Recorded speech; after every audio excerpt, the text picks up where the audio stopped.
Hello again, it's Paul Tilley and welcome to HN2150 Training and Development. Today we're discussing Unit 2. And Unit 2 focuses on the theories of learning. It gives you a background in some of the rationale and some of the study and research that's been done to understand what makes organizations learning organizations, firstly, and secondly, what it takes to learn. What are some of the key ingredients required for learning to take place? Specifically today, we're going to take a look at some of the key issues related to learning. I just wanted to point you to the key learning objectives here. First, we're going to define organizational learning and describe the learning organization, what's meant by the learning organization. We're going to define knowledge and the two types of knowledge and give examples of those two types of knowledge. We're going to define knowledge management and explain how knowledge is acquired, how it's interpreted, how it's disseminated, and how it's retained in organizations. Then we're going to look at learning, and we're going to describe the concept of learning outcomes. We're going to describe the three stages of learning and the implications for learning. And we're going to describe and discuss adult and trainee motivation regarding or relative to learning. Organizational learning is a process where we're looking at how organizations can get and use knowledge to do what they do. It focuses on the systems that we have in place that enable the creation and the distribution of knowledge, and fundamentally it covers off the issue of how organizations and the employees of those organizations can gain the necessary knowledge, skills, and attributes to be able to perform the jobs they do at a higher level. In order to create good learning opportunities, organizations have to turn themselves into what are known as learning organizations. So a learning organization actively invests in developing capacity through continuous learning and in continuously adapting to the changing world that it operates in. In order to obtain and create and organize and share and retain knowledge and information, the organization has to establish systems. And these systems enhance the learning and enhance the transfer of that learning between individuals. If we take a Canadian example, the Conference Board of Canada has done a lot of work with regards to learning and to be able to find best practices out there for organizations, Canadian organizations in particular, to be able to make them more competitive in the world. The Conference Board has cited four major dimensions or four major pillars that are important for organizations to be aware of and to foster in order to create a productive learning environment. First of all, we have the importance of a clear vision. This is what we do, this is where we're going, this is how we're going to get there. The other point that the Conference Board draws as important is a culture. What we mean by culture is really the organization's shared beliefs, and that is how it does what it does, why it does what it does, the attitudes of the people inside that organization.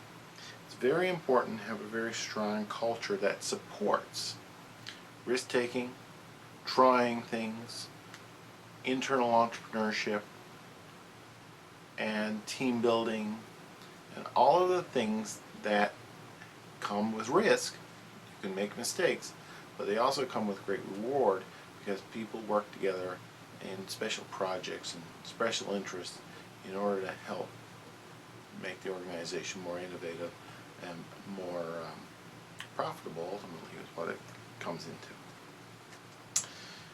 We also have had the Conference Board cite learning dynamics and systems being put in place. And having learning systems in place is important. So what does a person need to do in the organization in order to be able to take a course, for example, or what are some of the policies and procedures we have with regards to training? Do we encourage training? Do we reward training? Is there an incentive for employees to go out and do continuous training and continuous upgrading? In terms of the infrastructure, do we have classrooms? Do we have audiovisual equipment? Do we have electronic means to distribute and disseminate information? Is there room for feedback? So the procedures in place. So the infrastructure are the mechanical things, but the procedure things are equally critical.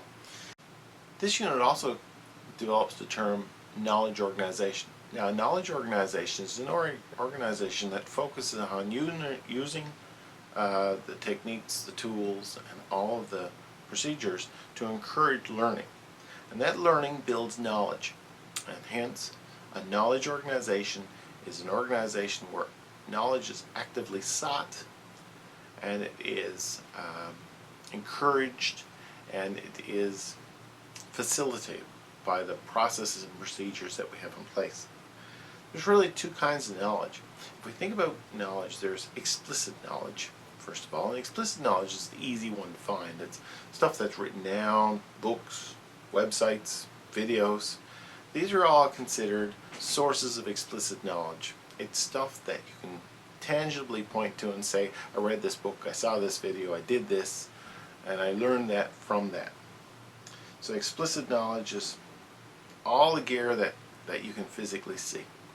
But there's another type of knowledge, and it's probably as or more important, and that's something called implicit or tacit knowledge. And that can only be really gained through experience. So what we do is we take all the book smarts that we draw from explicit knowledge and we apply it to the actual application process. And the actual application process helps develop this implicit or tacit knowledge.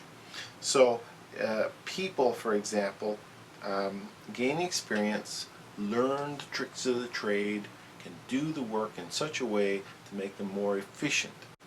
Now we're going to turn our attention to learning and defining how we do go about learning. So learning is a process of acquiring knowledge and skills. And learning can happen either in a formal setting, such as a classroom, or an informal setting, such as in a work environment. Learning involves a change. It always involves a change, and the purpose is to take some from here and to move them here. Learning has several stages. If we look at learning, we can break learning down into three major points. And each of those points reflect a greater, increasing level of knowledge and the application of that knowledge. Let's just take it base level learning. If I said to you, I want you to understand how a tire is attached to a car. Okay? And I could show you the nuts on the car tire. Now you understand how the tire is attached to the car. Straightforward. And you're going to come back to me and say, well, there's a bunch of nuts on the tire, sometimes 5, sometimes 4, sometimes more than that. But effectively, the nuts hold the rim onto the car. Okay, that's declarative knowledge. That's that first level of learning. It's not very deep. It's not very deep. You have an ability to regurgitate what I've told you. The second level of learning, though, takes the person a little bit further along. So what we need to be able to do in the second stage is not only know how many nuts are on the car tire, but we also have to learn how to remove those nuts and how to remove the tire safely. So the use of a tool in order to loosen the nuts, the way that the nuts have to turn in order to loosen, the sequence of taking the nuts off. This is all a form of knowledge compilation. In other words, we have a series of facts. How many nuts are on the tire, how to take the tire off, how to replace the tire. Individual events, individual learnings. So with knowledge compilation, we're taking the individual learnings and we're clumping them together. The final stage of learning says, okay, not only do I know the basic facts, not only do I know the sequence of how the facts need to be arranged, but I also know how to actually do it with my eyes closed. And this procedural knowledge allows us not only to tell someone how it works, but to show someone how it works. So for example, a procedural knowledge of removing a tire from a car would involve you telling me that you have to get the jack out of the trunk first because you have to lift up the vehicle in order to get the tire off. You place the jack in the proper position. You turn the jack, you lift the car, you remove the nuts in a star sequence. You pull the tire off, you put the new tire back on, return the nuts in the sequence, tighten them to the proper torque, lower the car, check it, and drive off safely. So what we have there is, yes, you're saying, well, that's a procedure, sure enough, and it is clearly laid out. These are the steps you need to do. But procedural knowledge embodies being able to do it too. Not only does it know how to do it, but what if I said to you, what if the tire is flat? What if the tire is stuck? What if the tire is big? What if the tire is small? What if there's 8 nuts on the tire as opposed to 4? With procedural knowledge, you can adapt easily and say, okay, well, it's the same basic thing that you need to do, but you need to do something a little bit different, or you need to be able to adapt to it somehow or another. Or if the nuts are stuck, you need to put some loosening oil on. These sorts of things, or apply more pressure, or create a longer lever, these sorts of things. So what procedural knowledge allows us to do is take the basic knowledge, but be able to process it in such a way that we can solve unique problems that relate, or that we're relating to, so we can apply general concepts to solve unique problems.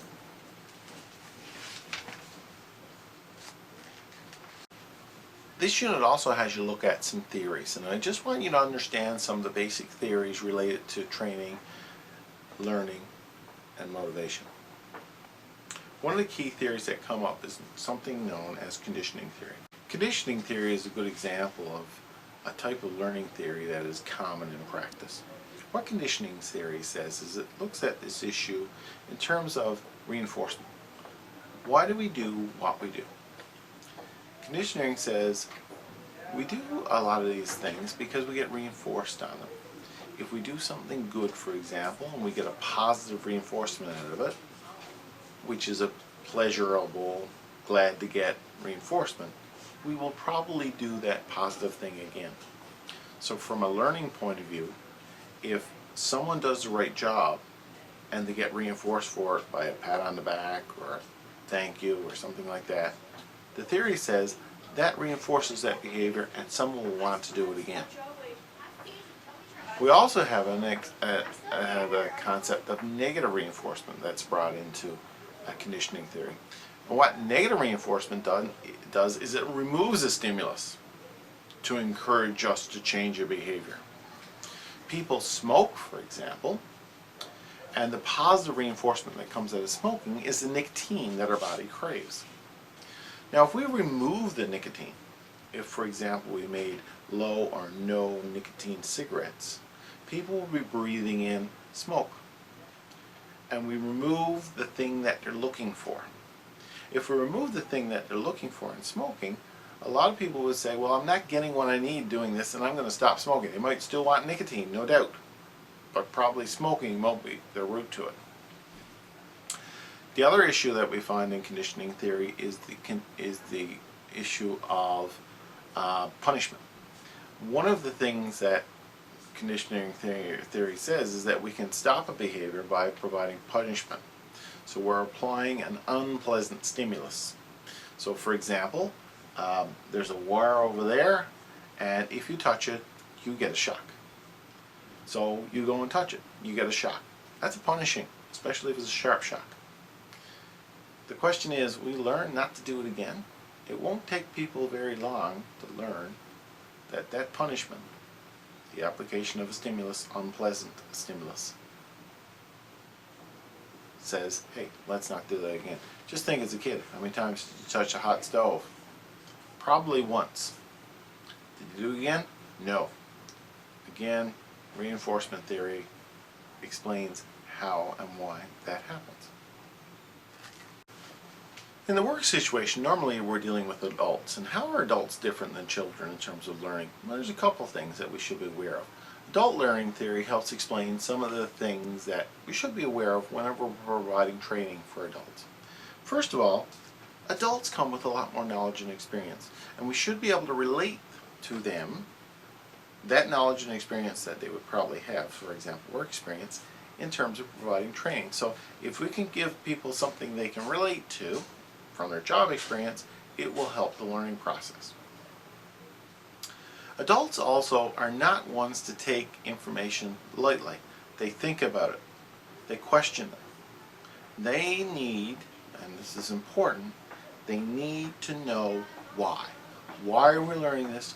Why are we covering it? What is the relevance? And that's much more important for adults than it is in children. Next, adults need to see a practical application of the material we're learning. So if you're teaching a course that has no practical relevance to them, odds are they won't be motivated to learn it. If you can demonstrate, make a connection between why we're learning this and how it improves their lives or how it does something positive for them, they see a practical application. The practical application means stronger attention to learning. As well, the trainees, adult trainees, are much more willing and able to learn if they're part of the training experience. So as opposed to being passive followers and passive watchers, engagement and getting people involved helps the overall learning process. We've touched on this already, but motivation is another key concept that helps us understand how learning works. If we understand a little bit about motivation, we can help design and build better courses that motivate our students to learn. I want you to know a couple of things about motivation. There are two basic types of motivation: extrinsic and intrinsic. Extrinsic motivation is motivation that is very tangible. I do something for you, you pay me. The pay becomes a motivator for me. I do it because I want to get that pay. Or people work to get a paycheck. Or people work and get a vacation because of it. These are all what are known as extrinsic motivators. There's a reward that comes to the person that they can tangibly see and do in return for doing the work. But there's another type of motivation that is known as intrinsic motivation, and there is nothing that can be seen with intrinsic motivation. Intrinsic motivation has more to do with feeling than seeing. Intrinsic motivation, though, is very, very important, people, in the long term. Because what intrinsic motivation does is it allows them to feel better about what they're doing. Okay? So intrinsic rewards could include things like feelings of achievement, accomplishment, a feeling of challenge, a feeling of worthiness. So for example, if someone does a training course and they feel really good about the training course and they feel really good about what they've learned, they feel really good about how they can take what they learn and apply it to their work life, that's an intrinsic motivator, and that has a lot of value to people in terms of learning. So you need to make sure, as a trainer, that you focus on what motivates people, and not only do you provide extrinsic motivation, but intrinsic motivation to them for doing it. So what motivates people? That's been a question that researchers have looked at for years. What drives people to be motivated? A couple of key theories that I just wanted to point out. First one is Maslow's hierarchy of needs. It's a needs theory. And essentially, what it is a triangle that looks at different levels of accomplishments in people's own mind. The first level is what we call basic needs, food and water. And Maslow said, look, these needs need to be taken care of first. And if they ain't taken care of, there will be no motivation to do anything else but that. As we move from food and water, we move up to security of the body, of employment, safety, these sorts of things. If people are worried about their jobs or don't feel safe, they won't be motivated to learn. They're too concerned about themselves. So Maslow said, you need to make sure the workplace is safe and that people are safe at that workplace in order to learn. Once they've achieved safety, then people will say, well, what's the next level of things I got to worry about? Well, the next level of things is things like love and belonging. Is there a good social environment? Do people work well together? Is there a sense of camaraderie in the workplace? And again, if that doesn't exist, it's hard for people to learn to do more. Once that's achieved, then people will say, well, the next level is that I need to be able to be an outstanding employee. I want to be better than everyone else. What are some of the things there? And these are known as esteem needs. What opportunities do you have for people to move up the ladder, to demonstrate their abilities to do the job in such a way that it's superior performance? Important theory that's out there that helps explain why people are motivated to do things or not do things is expectancy theory. And what expectancy theory basically does is it says to everyone is to think about what is it that drives you to do things. And what do you expect if you were driven to do that? So let's say, for example, to get, I know that if I do this training, odds are I'll get that new job. Okay, I get that new job. Well, the very fact that I expect to get a new job from the training means that I'm going to be incentivized to do that training and to do it well. So my expectancy is if I do the training, I'll get a better job. Now, the question is, and this is what expectancy puts into its third point, this concept of availance, is how important is a new job to me?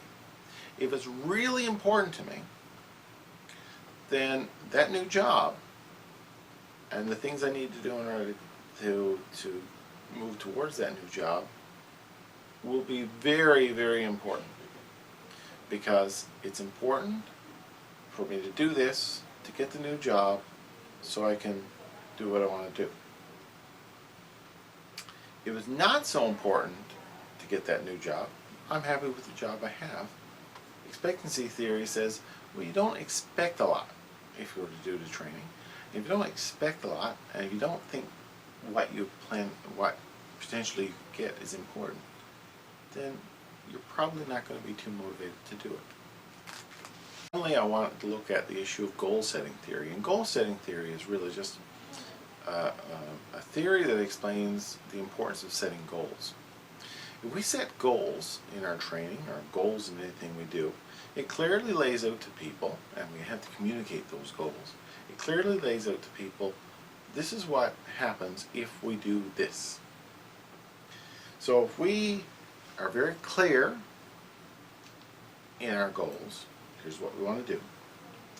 If the goal is challenging or not, is it a challenging goal, something I'm interested in saying, this is a great thing, I want to do this. Now, if it's not challenging to me, I can easily achieve that goal, it's no big deal.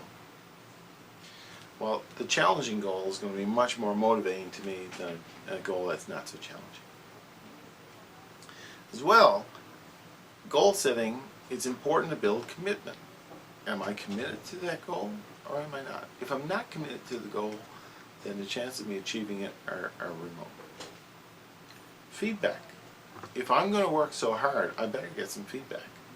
If I don't get any feedback, then I'm thinking, am I doing the right thing? Is this worth doing? So feedback is an important tool in increasing motivation. And if we don't do the feedback, people won't be motivated and they won't achieve those goals. Task complexity is another critical thing. If the task is complex, but too complex for people, it will actually work against motivation for people to do the work. So we need a task that is challenging, but not so complex that it cannot be achieved. So those are the important things of that chapter. If you have any questions, please don't hesitate to contact me.